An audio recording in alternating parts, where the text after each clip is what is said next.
5ই আগস্টের এই স্বর্ণালী দিনে, মুক্তির এই আলোকিত দিবসে অনেক তিমির রজনী পেরিয়ে যেদিন একটি মুক্তির এবং শুভবার্তার সূর্য উদিত হয়েছিল বাংলাদেশের আকাশে একটি বছর আগে 2024 5ই আগস্ট, আজকের আবার ফিরে আসা, ঘুরে আসা সেদিনে দাঁড়িয়ে অতীতের দিনটিকে আমরা অন্তর্নয়নে একটু দেখে নিচ্ছি।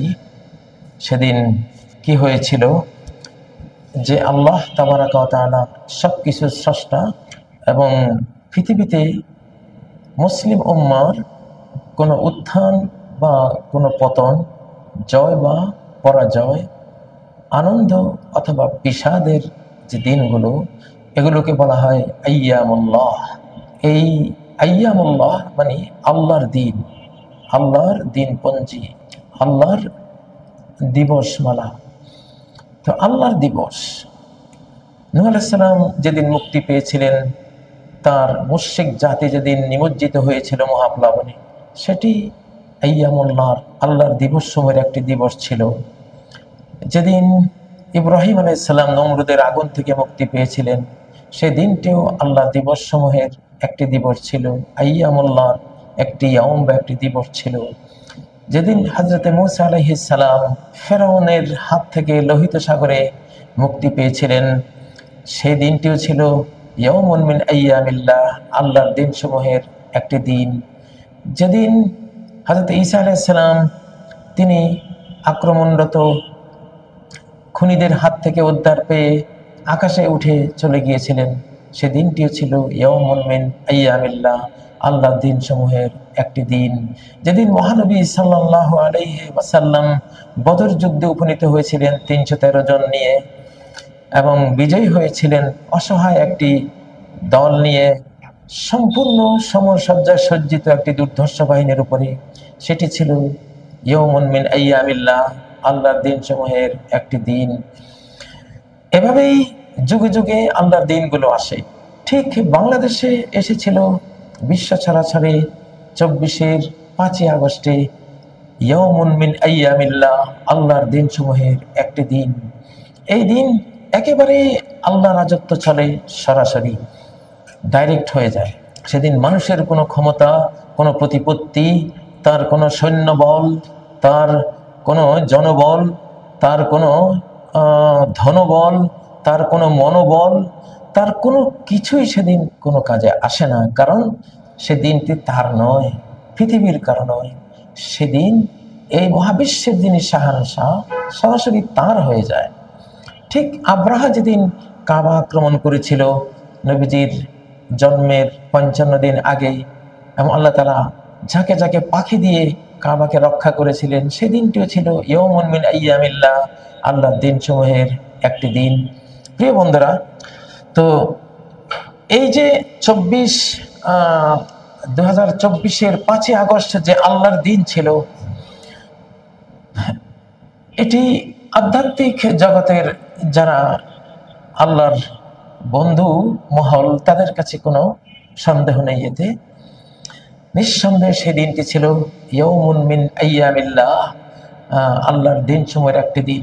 আর আল্লাহ তাআলা এই প্রসঙ্গে সূরা ইব্রাহিমের 5 নম্বর আয়াতে বলেছেন, ওয়াযাক্কিরহুম বিআইয়ামিল্লাহ,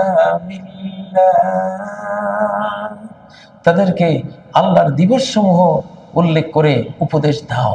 সেদিন কি প্রমাণ হয়েছে যে হে আমার বান্দারা, তুমি হয়তো 41 পর্যন্ত তুমি ক্ষমতায় থাকার স্বপ্ন এঁটেছিলে, নিজের দেশের সমস্ত শক্তি কুক্ষিগত করে পার্শ্ববর্তী একটি দেশেরও শক্তিকে সাথে নিয়ে ভেবেছিলে তুমি থেকে যাবে, কিন্তু না, আমি তোমাকে আর সময় দেব না, তোমার সময় আজকে শেষ, আজকে তোমার শেষ দিন।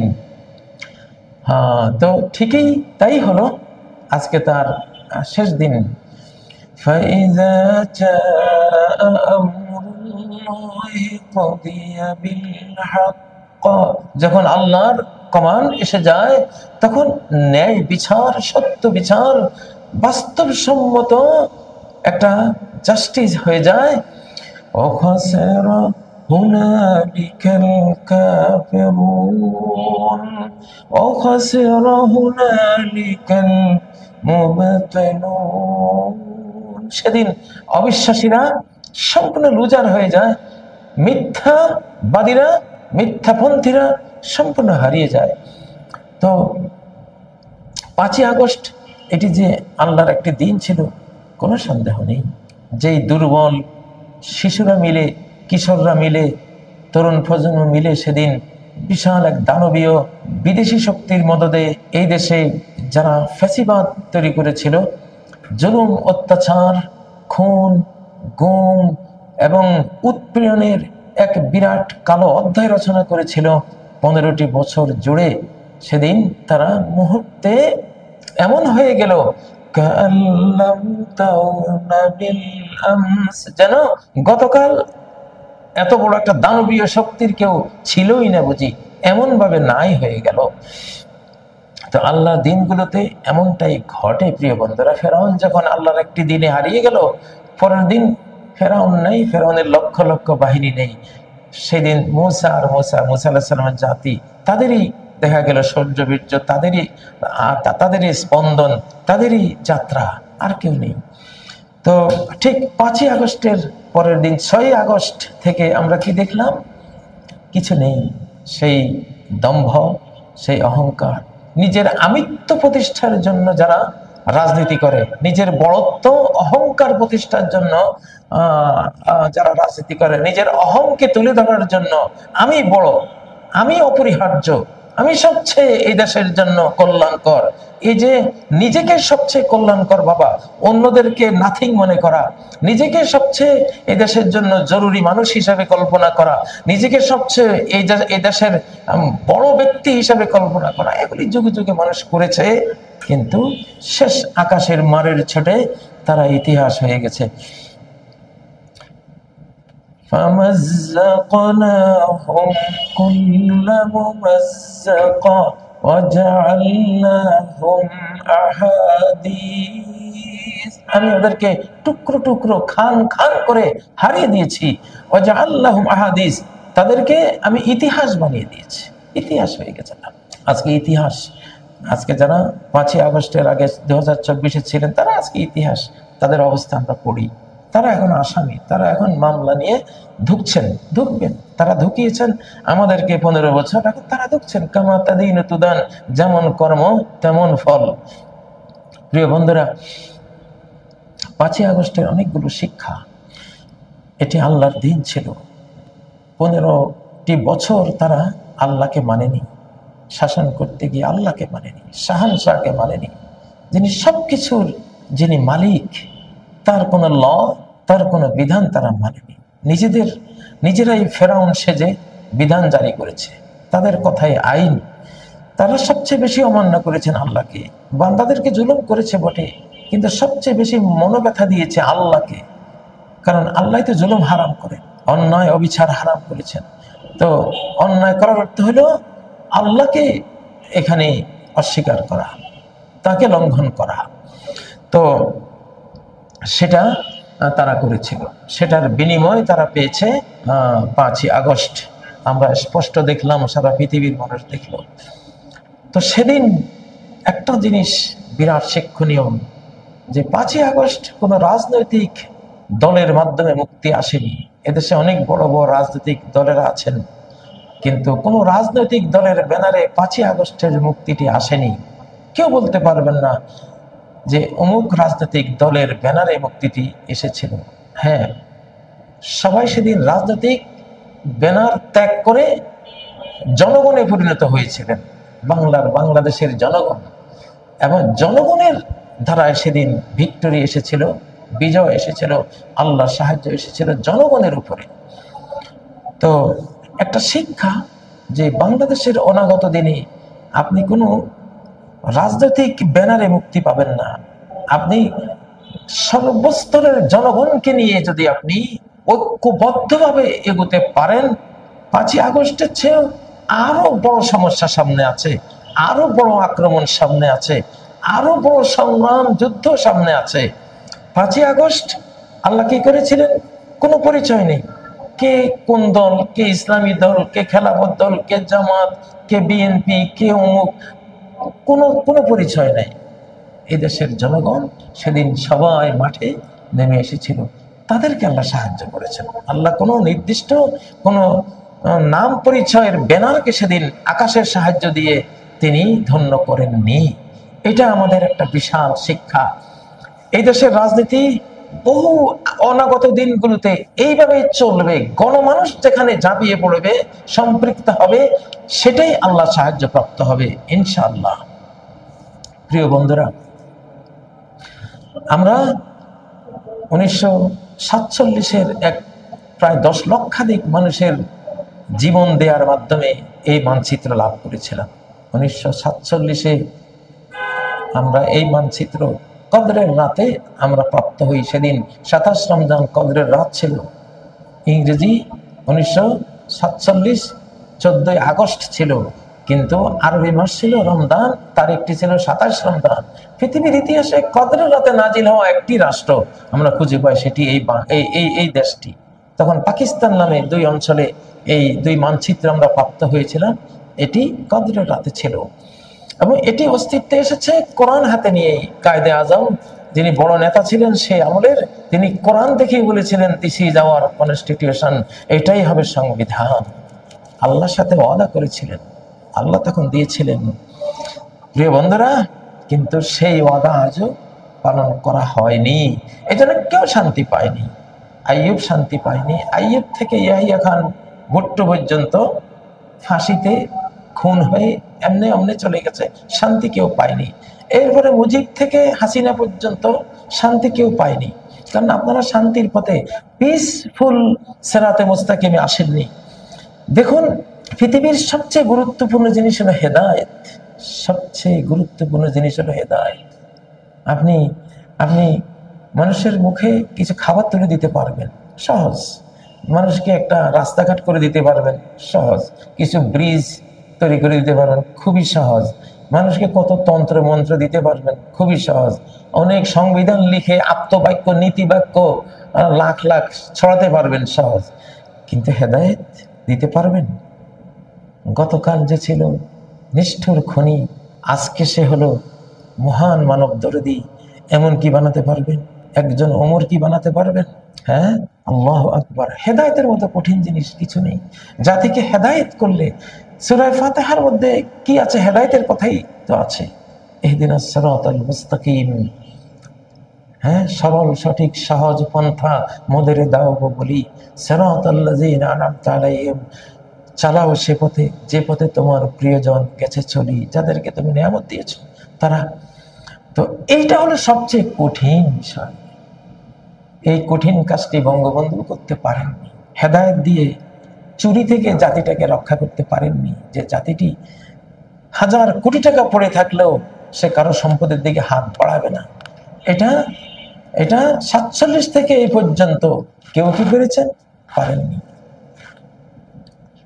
একজন নারী ধর্ষিতা হবে না আমার এই রাষ্ট্রে, এই হেদায়েত কি দিতে পেরেছেন? পারেননি। একজন মানুষ অন্যায়ভাবে খুন হবে না আমার এই মানচিত্রে, ইসলামের জন্য নেয়া মানচিত্রে, পেরেছেন? পারেননি। একজন নারীর ইজ্জতের নিরাপত্তাকে দিতে পেরেছেন? পারেননি। সীমান্তে একজন এই দেশি নাগরিকের জীবনে নিরাপত্তা কি দিতে পেরেছেন? পারেননি। এমনকি পিলখানা হত্যাকাণ্ডে আমরা দেখেছি কিভাবে এই দেশের জাতির যারা রক্ষক, আমাদের দুর্দান্ত সেই বাংলার দামাল সন্তানগুলো কি অসহায় ভাবে সেদিন তারা খুন হলো, নিরাপত্তাকে দিতে পেরেছেন? পারেননি। কোন নিরাপত্তাটা দিয়েছি? দারিদ্র থেকে আজও দারিদ্রের মধ্যে কোটি কোটি মানুষ ডুবছে, নিরাপত্তা আমরা দিতে পারিনি। আজও শিক্ষা বলতে সুশিক্ষা। একটা জাতি শিক্ষিত হয়ে বিদেশে গিয়ে সুইপারি করবে না, টয়লেট সাফ করার কাজ করবে না, ওই ঠেলা গাড়িওয়ালা এই মার্কা কাজ করবে না। আমার দেশ থেকে গিয়ে সে একটা ইঞ্জিনিয়ার হবে, সে একটা বড় বিদ্যালয়ের সে প্রিন্সিপাল হবে, সে একজন ডিরেক্টর হবে, সে এই বড় বড় পোস্টগুলি সে দখল করবে। পেরেছেন? পারেননি। হ্যাঁ, কি পেরেছেন? কোরআনবিহীনভাবে চলে 53 বছরে, 47 থেকে ধরলে 70-এর অধিক বছরে কি পেরেছি? চোর চোর বানাতে পেরেছি। চুরি করতে করতে গোটা দেশটাকে চুরি করে বিদেশের হাতে তুলে দেওয়ার মতো গাদ্দার, মির্জাফর, বিশ্বাসঘাতক বানাতে পেরেছি পেরেছি পেরেছি এমন কিছু মানুষ তৈরি করতে, যারা এই দেশের জনগণের জন্য হলো পাথরের মতো পাষাণ, আর বিদেশিদের সামনে গিয়ে বলে জি স্যার, জি স্যার। অথচ কোরআনিক শিক্ষা কি ছিল? আযিল্লাতিন আলাল মুমিনিন আইজ্জাতিন আলাল কাফিরিন। মুমিনদের জন্য, নিজের দেশবাসীর জন্য সে হলো সফট কর্নার, আর বেঈমান বিজাতির জন্য সে কঠিন। কিন্তু বাস্তবে হয়েছে তার উল্টো। বিদেশি প্রভুরা আসলে কিভাবে বদলে হন আমাদের লোকেরা করে, আমাদের নেতারা করে।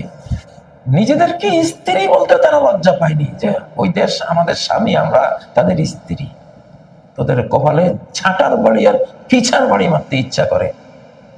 কি বানিয়েছি আমরা? এই কোরআন ছাড়া কি জাতি বানিয়েছি? ওই যে কোরআন ছাড়া কি করেছি, যে এখন বাংলাদেশে নাটক, জঙ্গিবাদের নাটক করে করে নিরীহ হাফেজে কোরআন, আল্লাহওয়ালা নিষ্পাপ ছেলেগুলোকে, মেয়েগুলোকে জঙ্গি বানিয়ে বানিয়ে বানিয়ে পার্শ্ববর্তী দেশের ইশারায়, তাদের ইঙ্গিতে আমরা নাটক সাজিয়ে ধ্বংস করেছি। এখনো আবার শুরু হয়েছে। গুলাবালা মানুষগুলোকে বিভিন্ন দিকে যোগাযোগ করিয়ে শো করা হবে, হ্যাঁ ওরাই করে, ও মুখের সাথে কথা বলো, এর সাথে কথা বলো, এই কাজ করো, ওই কাজ, ওরাই সর্প হইয়া দংশন করো, ওজা হইয়া ঝাড়ো। আবার শুরু হয়েছে। ওই তারাই সাপ, তারাই ওজা, তারাই জঙ্গি বানায়, তারাই জঙ্গি ধরে, তারাই আসলে জঙ্গি। মাদারক জঙ্গি হলো কারা? ওই তারাই, যারা এই নাটকটা করে, তারা এগুলো বানায়। এই বাংলাদেশের মানুষ আবেগী মানুষ। একটা আবেগের আধ্যাত্মিক সমাবেশে 15 লক্ষ 20 লক্ষ মানুষ যায়। এটা আবেগ, একটা জোয়ার ভাটার, যেমন ফিজিক্যাল নদী নালার জোয়ার ভাটার দেশ, স্পিরিচুয়াল জোয়ার ভাটার দেশ এই দেশটি। একটু আবেগ পেলে, ইমোশন পেলে মানুষ লাগে লাগে সেদিকে। ছোটখাটো জাতি, কিসের এই দেশের মানুষকে জঙ্গি বানাবার, পাষাণ বানাবার এই যে বিদেশি ফর্মুলা, এগুলো তো পেরেছেন, এগুলো করেছেন, সরকারের মদতেই করেছেন। সরকার নিজের পার্লামেন্ট থেকে এগুলো পরামর্শ করে করে করে জাতিকে নির্যাতন করেছেন। তো অতএব সামনে যদি এই কোরআন ছাড়া আবারও চলি, আরো ভয়াবহ আসবে, আরো ভয়াবহ আসবে। এই দেশের এক এক মানুষের চেহারা এক এক রকম, কারোর সাথে কারো মিল নেই। এত বড় বেমিলের দেশ পৃথিবীতে কোথাও নাই। এত বেমিলের দেশকে, দেশের প্রত্যেকটা নাগরিককে বাঁধতে হবে একটা বাঁধন দিয়ে। সেই বাঁধন ছাড়া ধরে রাখতে পারবেন না। সেই বাঁধন জামিয়া, আল্লাহর রজ্জুকে সবাই আঁকড়ে ধরো। কোরআন দিয়ে বাঁধতে পারবেন। কোরআনের বাঁধনটা দেখেন না? কোরআন দিয়ে এক একটা মাহফিলে কিভাবে বাঁধে 20 লক্ষ লোককে। পেরেছেন কেউ? কোটি কোটি টাকা খরচ করেও 20 লক্ষ লোক নিতে পারবেন? কি দিয়ে নিয়েছে? পয়সা দিয়েছে? মেহমানদারি করেছে? চকলেট খাইয়েছে? না, বরং নিজেরাই খাওয়াবার জন্য যায় কোরআনের বাঁধনে। এখন এই সরকার যদি ধীরে ধীরে, আমরা বলছি না আজকে সব হয়ে যাবে, কোরআনের দিকে আসে না, কোরআনিক মনোথিজম, কোরআনিক যে মহা শান্তির যে দিনটা আমরা পেয়েছি। আমাদের মাওলানা আব্দুল হামিদ খান ভাসানী একটি পিস সম্মেলনে গিয়েছিলেন বিদেশে, শান্তি কিভাবে আসে পৃথিবীতে। তো সব বক্তারা, প্রেসিডেন্ট, প্রধানমন্ত্রীরা বক্তৃতা দিয়েছে, শান্তির এই পথ ওই পথ। তিনি দাঁড়িয়ে বললেন, আপনারা তো পিসের খোঁজে আপনারা দিশেহারা, কিভাবে পিস আসবে, শান্তি আসবে আপনারা ভাবছেন, কিন্তু আমি তো এমন একটা ধর্ম পেয়েছি, সেই ধর্মের নামই হলো পিস, ইসলাম, সিল, সালাম, পিস। এই ধর্মের নামই তো শান্তি। শান্তি কিভাবে পাবেন? কেন আইয়ুব শান্তি পায়নি? কেন হাসিনা পর্যন্ত কেউ শান্তি পায়নি? শান্তির পথ তো এই কোরআন। তার জন্য যাতা ওয়ালাম তাসলুক মাসালিকাহা ইন্নাস সাফিনাতা লা তাজরি আলাল ইয়াবাসি। তুমি শান্তি চাও, শান্তির পথে তো আসো না। তুমি মরুভূমিতে কি জাহাজ চলে, নৌকা চলে? তুমি নৌকা চালাতে চাচ্ছ, কিন্তু নৌকা তুলে দিয়েছে মরুভূমিতে, বালির উপরে। চলবে? কখনো চলবে না। চালাতে পারবে না।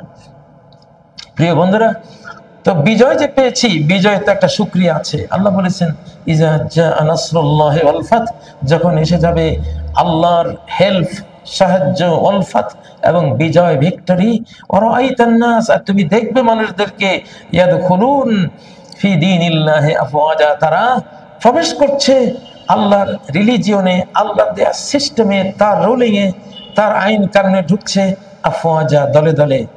এই বিজয় প্রত্যক্ষ করার পরে একটাই কাজ তোমার, ফাসাব্বিহ বিহামদি রাব্বিক, তোমার রবের প্রশংসা করো, তার তাসবিহ জপো, ওয়াস্তাগফিরু, তার কাছে ক্ষমা চাও যে কত ভুলেছিলাম, কত ভুল করেছি, রব্বুল আলামিন তুমি ক্ষমা করে দাও, গফুরুর রহিম, ক্ষমা করে দাও, ইন্নাহু কানা তাওয়াবা, তিনি তো নিশ্চয়ই তওবা কবুলকারী। তো আমরা তো দেখছি আমরা শুকরিয়া আদায় করছি না, আমরা বরং 24 পরবর্তী সেই জীবন দ্বারায় আবার ফিরে যাওয়ার চেষ্টা করছি। মার খাবেন, আরো বড় মার, অনেক বড় মার খাবেন। কিন্তু আল্লাহর বান্দা যারা আল্লাহওয়ালা, কোরআনওয়ালা, তারা বেঁচে যাবে, কারণ এটা ইসলামের শতাব্দী, কোরআনের শতাব্দী, এটি হযরত ইমাম মাহদী আলাইহিস সালামের শতাব্দী, এটি হযরত ঈসা আলাইহিস সালামের শতাব্দী, এটা ইসলামের রাহমা দিয়ে, মার্সি, করুণা দিয়ে বিশ্ব গড়ার শতাব্দী। এটি এমন সম্পদের শতাব্দী, সম্পদ ঘরে ডাললে বাইরে পড়বে, সম্পদ নেয়ার কোনো লোক থাকবে না। ওয়াফিদাল মাল হাত্তা লা ইয়াকবালাহু আহাদ, সহিহ বুখারীর হাদিস, যে এমন সম্পদ এসে যাবে ইসলামের বরকতে, সম্পদ নেয়ার কোনো লোক থাকবে না। কে খায় সম্পদ? এমন সম্পদ নাজিল হবে, টাকার বস্তা কেউ নেবে না, বলবে আমার ঘরে তো অভাব নাই, তোমার এটা বোঝা বহন করবো কেন? সেই অবস্থা এখন শুরু হবে সামনের দিনগুলোতে। তো প্রিয় বন্ধুরা, ইজা জাআ নাসরুল্লাহি ওয়াল ফাত, এই সূরাটি আল্লাহ তাআলা বিজয়ের পরে কি করণীয় সেটা বলে দিয়েছেন। বিজয়ের শক্তিকে কাজে লাগান, দেশকে চোর মুক্ত করুন, দেশকে চাঁদাবাজ মুক্ত করুন, দেশকে ধর্ষক মুক্ত করুন। দেশ বিরোধী হবে কেন? এই দেশের একটা নাগরিক বিদেশে বসে এই দেশের বিরুদ্ধে নাশকতার চক্রান্ত কেন করবে? নাশকতার ট্রেনিং কেন দেবে? কেন নিজ দেশের বিরুদ্ধে যাবে সে? এটা কেমন কথা? পৃথিবীতে সব দেশের মানুষই নিজের দেশকে তো ভালোবাসে। কেউ এটা মনে করবেন না যে আমি দেশের জন্য অপরিহার্য আর কেউ অপরিহার্য না, আমি বড় আর কেউ বড় না, আমার থাকাটাই হলো এই দেশের মুক্তি, আমি না থাকলে দেশের মুক্তি নেই। আপনি না থাকলে কি হয়েছে? এখন যারা ভাবতেন যে ওনারা না থাকলে এই দেশের কোনো শান্তি নেই, ওনারা যে নাই, আমরা যে খুব শান্তিতে আছি আলহামদুলিল্লাহ। এখন হিংসার জলে পড়ে অশান্তি দিতে চাচ্ছে যে ওনারা থাকতে যে আমরা অশান্তিতে ভুগেছি, এমন অশান্তি দেব যে অশান্তিতে পড়ে ওই অশান্তি যাতে ভুলে যায়, সেই সিস্টেমে গেছেন। কোনো লাভ নেই, আমরা ভুলবো না। এখন ওই সময় আর ফিরে আসবে না।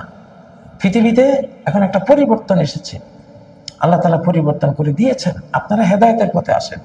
সবচেয়ে দুরূহ কাজ হলো, পৃথিবীর সবচেয়ে বড় মহিমান্বিত কাজ হলো হিদায়াত করা। ইহদিনাস সিরাতাল মুস্তাকিম, ইবাদতে দাঁড়িয়ে এমন হয়ে যাওয়া যায় যেন আমি আল্লাহকে দেখতে পাচ্ছি, আমার স্রষ্টাকে দেখতে পাচ্ছি। পুলিশ না, র্যাব না, সেনাবাহিনী না, আমার যারা দুদক না, আমি দেখতে পাচ্ছি আল্লাহকে, হিসাব নেবেন। দেখতে পাচ্ছি আল্লাহকে, অন্যায় করলে শাস্তি দিবেন। দেখতে পাচ্ছি আমার আল্লাহকে, আমি ভালো করলে ভালো বিনিময় দিবেন। দেখতে পাচ্ছি আমার আল্লাহকে, আমি তার বান্দা বান্দির সেবা দিলে তিনিও আমাকে এমন পরিবেশ দেবেন, আমিও সেবা পাবো, আমি মরে গেলেও শান্তি পাবো, পরকালে গেলেও মুক্তি পাবো, জান্নাত পাবো। তো আসলে তো প্রয়োজন এগুলো। তো প্রিয় ভাই বোনেরা, আজকের 5ই আগস্টের বাণী, এটাই হেদায়েতের বাণীটাই হওয়া উচিত। জাতি যদি হেদায়েত পেয়ে যায়, হেদায়েতের পথ উন্মুক্ত হয়েছে, সেই উন্মুক্ত পথে যদি আমরা চলতে পারি, ইনশাআল্লাহ সামনে বিপদ তো আসবেই, একটা বিপদ আছে, কিন্তু সেই বিপদ আমাদেরকে টলাতে পারবে না ইনশাআল্লাহ। তারপরেও অনেকে টলে যাবে, কিন্তু কোরআনওয়ালারা টলবে না, তারা বিজয়ী থাকবেই। বিজয়ের এই সিলসিলা কেউ থামাতে পারবে না। সৃষ্টিকর্তা 5ই আগস্ট, এটা যে সৃষ্টিকর্তার দিন ছিল, আমি একটা আলামত দেই, লক্ষণ দেই, সিম্বল বলি। আমার জীবনে, আমার শৈশবে আমি যেই বাংলার বর্ষার রূপ দেখেছিলাম, আষাঢ়ে বাদল নামে নদী ভরবর, মাতিয়া ছুটিয়া চলে ধারা করতর, এই যে বর্ষার রূপ দেখেছি, নদী নালা খাল বিল থই থই জনরাশি, আমরা শিশুরা আনন্দ করে সেই খাল বিলে আমরা ঝাঁপাতাম, আনন্দ করতাম। সেই বর্ষা হারিয়ে গিয়েছিল। 2023 সালে ওই বর্ষার নাম নিশানাও ছিল না। যারা 2023-ও ক্ষমতায় ছিলেন তাদেরকে আল্লাহ এই বর্ষা উপহার দেননি। 22-এ যারা ছিলেন তাদেরকে বর্ষা উপহার দেননি। 21-এ ছিলেন বর্ষা উপহার দেননি। এর আগেও ছিলেন, বর্ষা উপহার পাননি। 24-এর 5ই আগস্টের পরে এবারের বর্ষাটা দেখুন, দেখুন কি সুন্দর বর্ষা।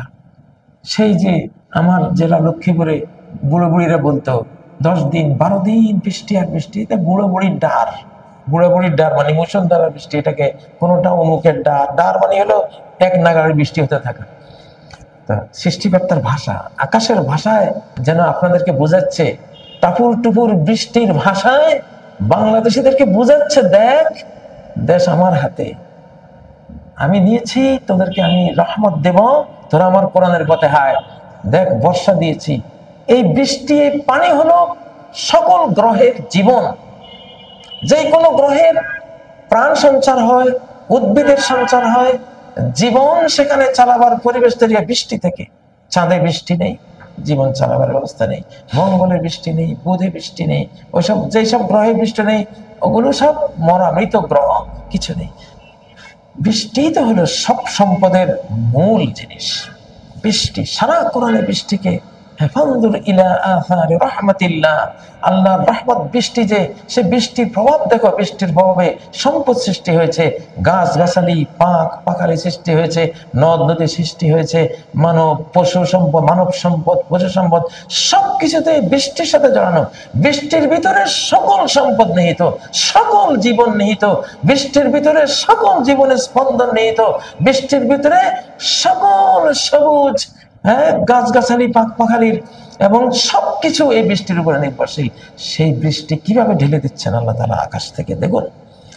বৃষ্টির মধ্যে একটা তো এই দেশের অতীতটা আল্লাহ ফেরত দিয়েছেন, সুসংবাদ। এবং 24-এর 5ই আগস্ট আল্লাহর দিবস ছিল। আল্লাহ দিবস না থাকলে আল্লাহ কেন বৃষ্টি দিয়ে এবার?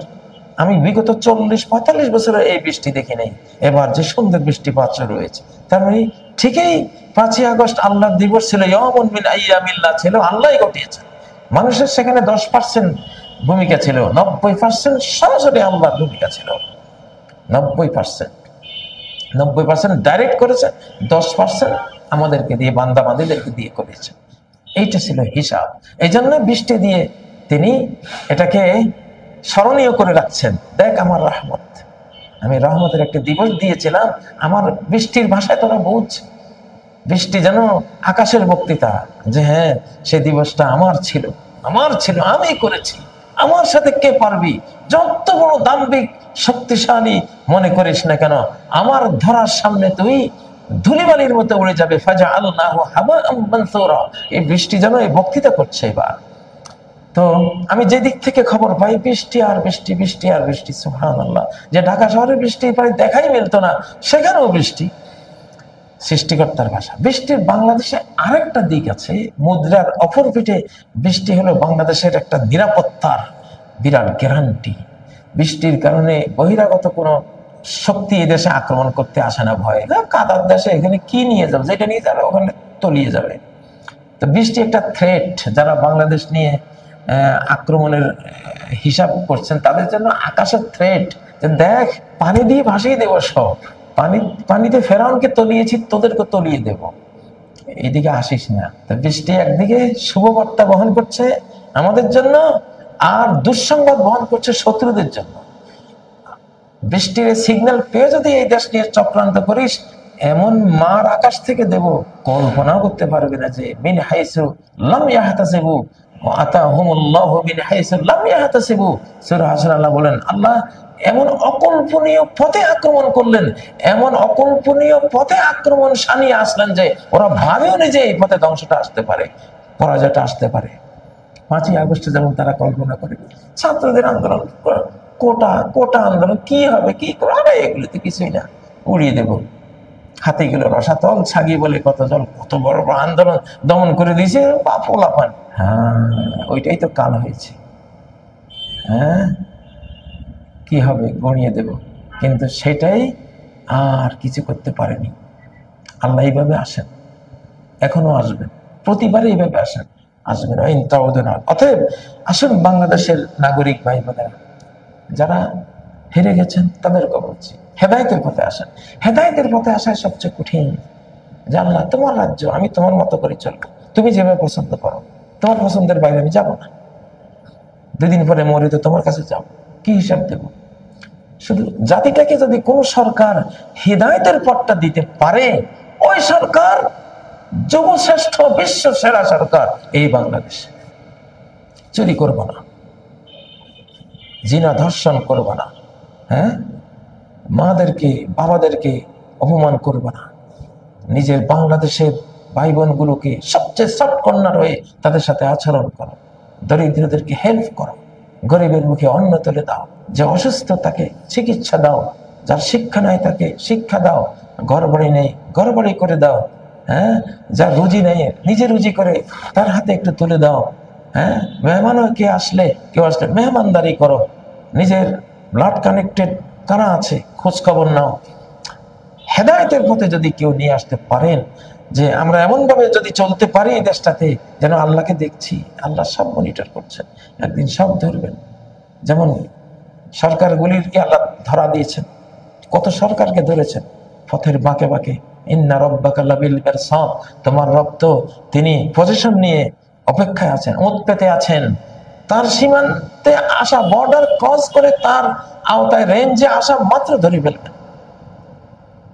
তাহলে জাতিকে হেদায়েত দান করুন, হেদায়েতের পথে আসেন। একটা মুসলিম সে সালাত পড়বে, সে ধনী হলে গরিবের সমবেদনা সে দেখাবে, সহযোগিতা করবে, সে সিয়াম পালন করবে, সে হজ করবে, সে ইসলামের যেই যে মানুষের কল্যাণ করো অকল্যাণ করো, ভালো পথে একে অপরকে সাহায্য করো, মন্দ কাজে কেউ কাউকে সাহায্য করো না। ওয়ালা তাআওয়ানু আলাল ইসমি ওয়াল উদওয়ান, যেই পাপ রাশি আল্লাহ থেকে বিচ্ছিন্ন করে, সেই বেহায়াপনা, বেলাল্লাপনা, জিনা, তারপরে নেশাগ্রস্ততা, চুরি চামারি, ডাকাতি, অপরের সম্পদ আত্মসাৎ করা, স্বাধীনতা বিক্রয় করে দেওয়া, নিজের জাতির উপরে কঠোর হওয়া, বিজাতির উপরে সফট কর্নার থাকা, এই যে উল্টা কাজগুলো করো না। প্রিয় বন্ধুরা, 5ই আগস্ট হোক হেদায়েতের দিন। আজকে হেদায়েতের আহ্বান জানিয়ে আজকে বিদায় নেব। এই হেদায়েতই এই পর্যন্ত কেউ করতে পারলো না, কোনো সরকার দিতে পারলো না। পৃথিবীতে হেদায়েত দেওয়াই সবচেয়ে কঠিন কাজ। এটি পারাটাই সবচেয়ে বড় পারাটা, এটি করতে পারাই সবচেয়ে বড় কৃতিত্ব, ক্রেডিট। তো 5ই আগস্ট পরবর্তী এই বাংলাদেশকে যাতে যারা হেদায়েত করতে পারবেন, যারা মানুষকে মানুষ রূপে করতে পারবেন, যারা মানুষকে মানবীয় সুকুমার বৃত্তিগুলো সহ শিশুদেরকে সুন্দর মানুষ রূপে গড়তে পারবেন, মুসলিমদেরকে মুসলিম জাতি রূপে করতে পারবেন, আল্লাহর বান্দা, আল্লাহর এমন নেককার বান্দা রূপে করতে পারবেন যে দুনিয়াও তার দ্বারা আলোকিত, কবর আলোকিত, পরকাল আলোকিত হবে। এমন যারা করতে পারবেন, কে পারবেন না? যোগ্যতারা সবাইকে দিয়েছেন। আপনারা হেদায়েতের পথে আসেন, আল্লাহ হেদায়েত দান করুন। হেদায়েতের সকল সমস্যার সমাধান আল্লাহ দিয়ে দিবেন ইনশাআল্লাহ। সুবহানাকাল্লাহুম্মা ওয়া বিহামদিক, আশহাদু আল্লা ইলাহা ইল্লা আনতা আস্তাগফিরুকা ওয়া আতুবু ইলাইক।